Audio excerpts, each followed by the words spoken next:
Hello，大家好。咁啊，今日跟進一下華景山莊，咁就啱啱做完水電，就約咗個客收貨嘅。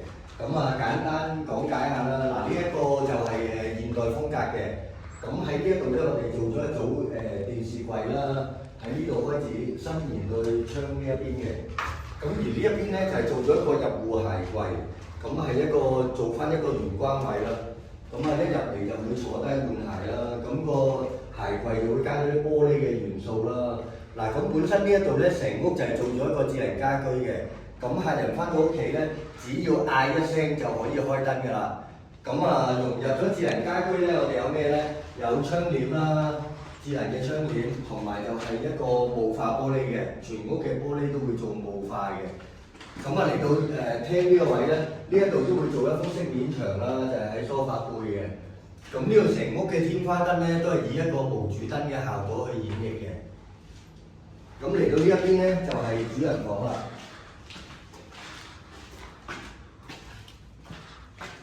咁主人房咧，呢一邊咧就會做一個600深嘅大衣櫃啦。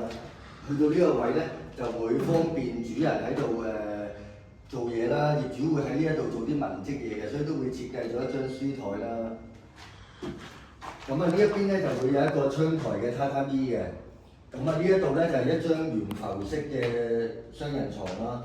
咁啊，左右兩邊咧都有一個床頭櫃。咁呢一邊咧，我哋會做一個薄櫃，就會伸延過呢一個床頭櫃嘅。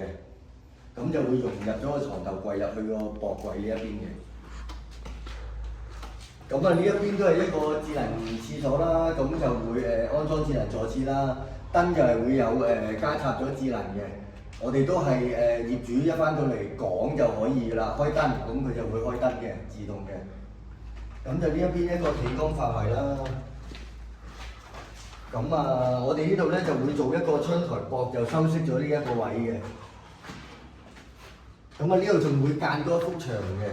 咁啊，做翻一個乾濕分離嘅效果。我哋今次咧就用一幅牆去做呢一個分開咗嘅效果嘅。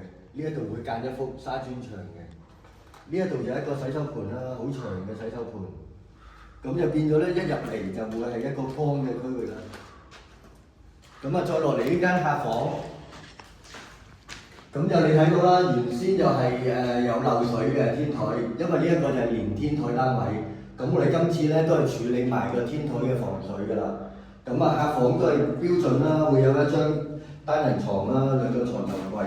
咁呢度會設計咗一個大型嘅飾面牆嘅，喺呢度一路弧形弧到過去床頭嘅背板啦，再弧翻過去呢一個衣櫃嘅。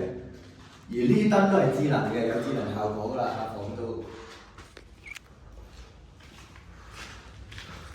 咁啊，因為單位都比較舊，所以所有水喉咧都換晒嘅。咁啊，一路換到出邊，轉頭帶大家睇下出邊。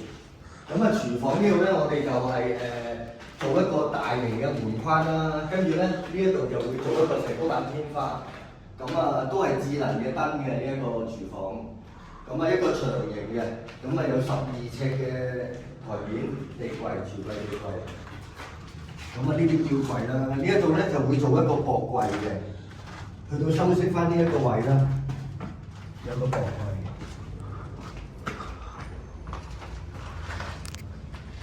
咁啊，智能家居方面咧，呢度會有個掃地機械人啦，到其時客人只需要叫掃地機械人出嚟咧，佢就會自動出嚟掃地啦，因為加插埋智能嘅效果落去嘅。